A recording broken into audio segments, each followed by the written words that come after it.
Well, welcome, ladies and gentlemen, to our April client update and presentation. And as I sent you the article last week, I feel like here it is on Tuesday the next week, and it's already so far out of date that I'm going to have to correct some of the things that I said. But that's okay. That's simply the way that markets are moving. And I expect that to continue for a while. And we're going to dive into that and kind of look at this sense of shock and volatility and some of the strategies that make sense as we navigate some pretty new waters. And when we think of pretty new waters, what we're seeing change over the last 3 months. And I'm going to jump right down to what we believe the themes are for the 2020s. And these are the same themes that we talked about in January. We started hinting at them in 2024. And I suspect we're going to be talking about these in 2026, 7, 8. And that is this idea of deglobalization, decentralization, and then debt growth and fiscal dominance. But first, what was the big shock? What were the big losses? The stock market, the US stock market just saw some of their biggest one-day drops since 2020. And the trigger is clearly President Trump's tariffs and the way that these were implemented. Now, listen, I'm not at all looking at these events with a political lens. And our team is not either. If Clint were on here with me or Joel were on here with me, they would be saying the same thing, that we're just simply observing what's going on in the economy, observing what's going on in the markets, and making decisions and forming opinions based on the facts that we're seeing. And so, what were some of these? Let's look. Let's just simply start to say there is clearly an economic shift that has taken place. And the United States has the policy pivot that has happened in the last 3 months is massive. We'd have to go back to World War II and the currency agreements at the end of that war. Well, first, clearly the peace treaties that ended that war, then the currency agreements that ended those war and that became a part of those peace treaties. And then the rebuilding of a world that fell apart, especially where the major parts of the fighting took place. And that was Europe, Russia, Japan, and China. And so for the last 75 years, the world has been working to rebuild Europe, Russia, Japan, no D at the end of that, and China. And the United States grew massively wealthy.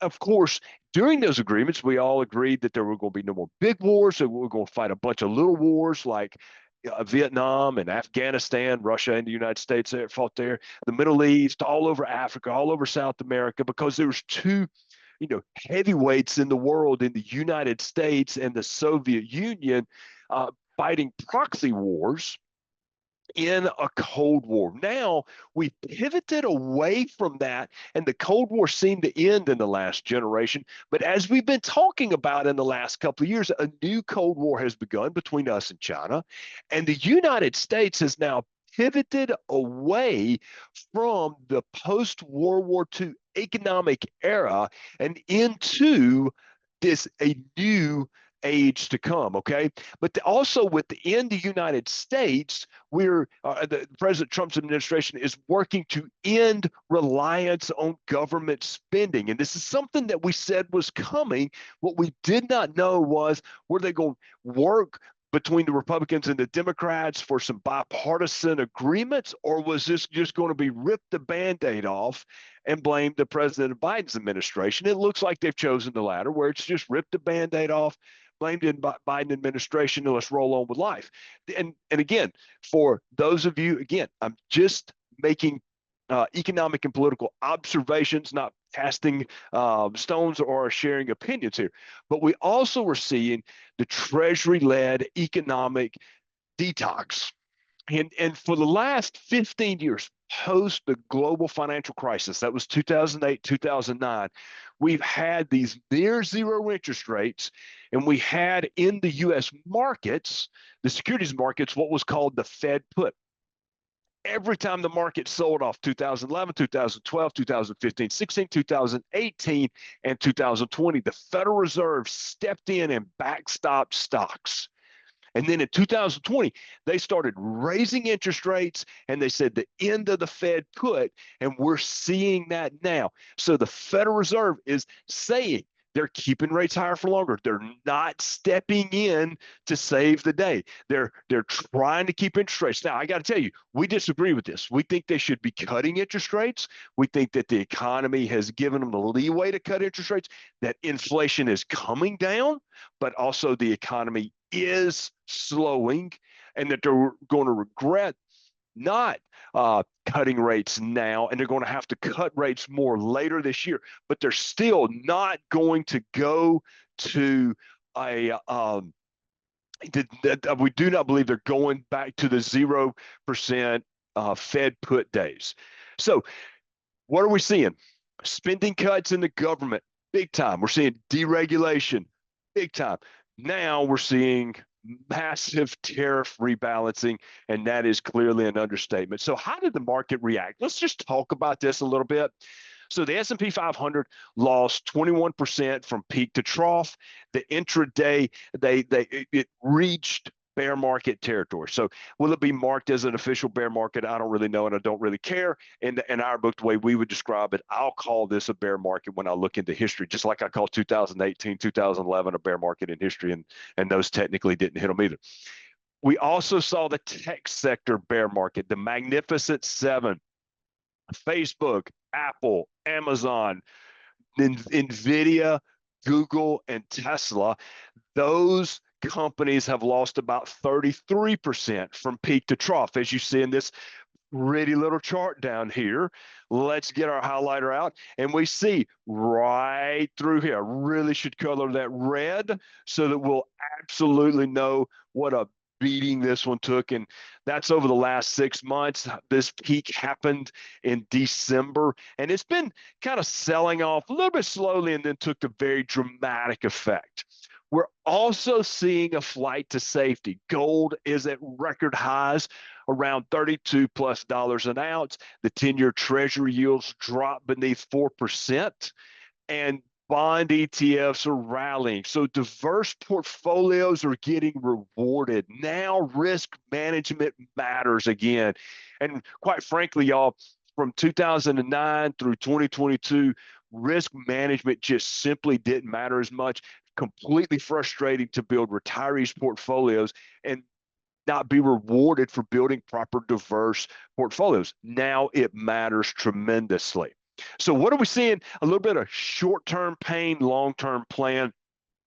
And the short-term pain is this: the United States economic structural reform is greater than short-term comfort. Okay, so deglobalization started in in 2020 with COVID-19.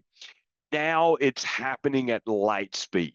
And that deglobalization was this. If you can remember, all of the container ships that were stopped outside of California, 60, 70, 90, 100 of them, that could not get goods coming from the South Pacific into the United States, and all of those companies being now shorted goods and services that they paid for, predominantly in this case goods, and the global supply chain was completely disrupted. And so now big pharma and big technology has been attempting onshoring, which leads to President Trump and his administration, their goal of building a self-reliant, resilient U.S. economy where not only the onshoring of pharma and technology, but now manufacturing is becoming the goal. A part of that will be lowering oil prices, but weakening the dollar to do so, being militarily, agriculturally, energy, and financially independent, and for better or for worse, no longer the world's policeman. That's what we're seeing taking place. Now, the way that they're doing it, it's going to be through reciprocal agreements between countries to do business with each other. And they're going to take the form of tariff agreements, currency agreements. We believe that what President Trump's administration is going to do, they're going to follow up these tariffs with currency agreements, also trade, security, and military agreements. And there could be other stuff back in it. But as I look at the world, I see these tariffs predominantly as a negotiating tool that are going to lead to currency agreements, trade, security, and military agreements, plus business agreements on the back end. Now, between the U.S. and China, I believe these are the opening salvos of a new and different Cold War than we saw with the Soviet Union. Now, this means that, in our opinion, we're seeing market volatility that is an adjustment phase. The market has to adjust to these changes, and that is not going to feel very short term. We are seeing the opening weeks, and just in the opening weeks of these adjustments, the volatility has been tremendous, and that can feel enormously uncomfortable, but we do not believe that this is a collapse at all. Now, there is opportunities in these conditions, and I'm going to show you one chart in just a second. I got a little bit of a version of it down at the bottom here. But what we saw last week, quite frankly, are oversold conditions. We're seeing the bounce this week, and the day's date is April the 15th, tax day, and now we're seeing the bounce. Sentiment was at pessimistic extremes. Anytime you see sentiment at pessimistic extremes, I think of those as buying opportunities. For centuries, there have been versions of this saying that Warren Buffett is now credited with saying, but or Rothschild was credited with saying it 300 years ago originally, that you buy when everybody else is afraid. You be afraid when everybody else is greedy. Or to put it in a way that the kind of poetic way he said it, I am greedy when everybody else is afraid. I am afraid when everybody else is greedy. And that's what we see at pessimistic and optimistic extremes. And right now we're at pessimistic extremes. Some tactical moves. Rebalance risk. If you do not feel like you are in the right risk portfolio, do not think in the back of your mind, oh, Chris knows what risk portfolio I'm in. No, if you're worried about it, we need to talk, because now is a great time to rebalance. Now is a great time with this rebound to take a step more conservative. Let me be less emphatic of that. Now may be a good time to rebalance, but I capitalize NOW. Now may be a good time to rebalance, but also it could be a good time to add quality assets at a discount. Now, this chart that I'm looking at here, really nerdy chart, okay? It's called a point and figure chart, these X's and O's, and it is the NYSE, New York Stock Exchange Bullish Percent Index, which measures the numbers of stocks that are oversold or overbought. And when we get into a column of O's, just like this one right here, okay, that column of O's tells us as something is being sold off and going down. Historically, a good number to watch is 30 and 70. And you can look in this chart. Let's change colors and you'll see what I mean. You look in this chart, and if I were to draw a line with 70, oh, that's a bad straight line, but roughly there, you see this channel through here, right? That channel tells us great oversold, overbought conditions. Now, let me tell you one thing that we're looking at right here.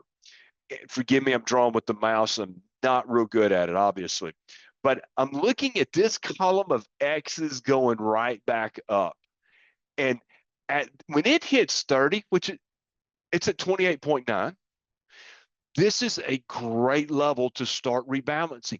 This tells us that if this is only a relief recovery and that the market's going to continue to go down for the next 3 to 6 months, which quite frankly, I do not know the future, but we have a tendency to think it's going to sell off some more. This is a really good level to take a step more conservative if you're worried about it. So this is the chart we're watching, but I'm going to say it one more time. Look, we think that the market can sell off further. This is a good level, could be a good level to rebalance and take a step more conservative. And here's some of the data that we're watching to back that up. Now, what are some of the strategies that we need to consider together? Okay. You need to stay diversified. Over concentration is a bad idea right here. Reassess goals and timelines. Reassess risk. If this bothers you, you need to consider taking a step more conservative and staying there for the long haul. Okay. Stick with your long-term strategy. We've had some really good tools in the last 18 to 24 months with high interest rates to lock in some great income for some of our clients, some great guaranteed returns for some of our clients, and mixing that with some other asset classes, some really nice portfolios. Many of you should just stay right where you are. You're fine. Okay. But keep this in mind. Keep understanding what's happening. We're going through a transitional phase. The U.S. is repositioning itself for strength in a deglobalized world. In the next 75 years, for the rest of this century, it's going to look different than the last 75 years. So our strategies of the last 75 years are not going to work. It's going to be deglobalized, decentralized, and more reliant on debt growth and fiscal dominance. That is meaning government intervention. So the United States is repositioning itself. Policies are easing for financial conditions like this. We're going to have lower rates, but not too low. The Fed is adamant that the Fed puts over with, and that they're going to keep rates in a realistic level, hopefully around that 2.5%, 3.5% level. Cheaper energy. I think that part of what President Trump's goal is to lock in cheaper energy for the United States for a long term, but we're going to have a softer dollar, which will help U.S. exports. And there is an industrial rebound in sight. We're seeing a lot of infrastructure deals being made, nothing being built yet, but early technology infrastructure deals being made, which is going to really buoy the energy industry. It's going to really buoy and add to manufacturing onshoring. Now, there's going the jury's still out on the manufacturing onshoring. We, as U.S. consumers, have bought a lot of cheap goods made by China, Vietnam, India, etc., and other countries over the last 2 generations. And we kind of like our cheap stuff. We're going to continue, we being the U.S. consumer, we're going to continue to want to do that. So manufacturing onshoring is yet to be seen, but pharma technology, definitely we see that one coming. Now, a couple of final thoughts for you to consider. I want you to keep this in mind. Market volatility is temporary, but it could last through the rest of 2025. All right? Hear me say that clearly. Also hear me say, I can't predict the future, so I could be dead wrong, right? But we believe it's going to last for much of the rest of 2025. Reforms set the stage for a stronger but different future. 2020 is going to look different than 2019. I mean, 2020s are going to look different than the 2010s. It's a different decade, and it's a very different world post-COVID. Deglobalization, decentralization, debt growth, and fiscal dominance. We're going to see it a ton, guys. Now, what does this mean to you? Let's make sure that when you do your annual review with your advisor here at Sound, that you discuss your strategy. Stick with it. If you got a new strategy, stick with it if it's good for you. But if you want to take a conservative step, now is the time to do it. We think we're seeing a rebound, not a recovery. Okay. This is a good opportunity to step in and make changes as you need to. Now, we appreciate the trust that you put into us. We don't take that lightly. You've heard me say it a million times. We cannot predict the future, but we know that we can put in good plans together. So let's make sure that we're doing that. We appreciate y'all. Take care.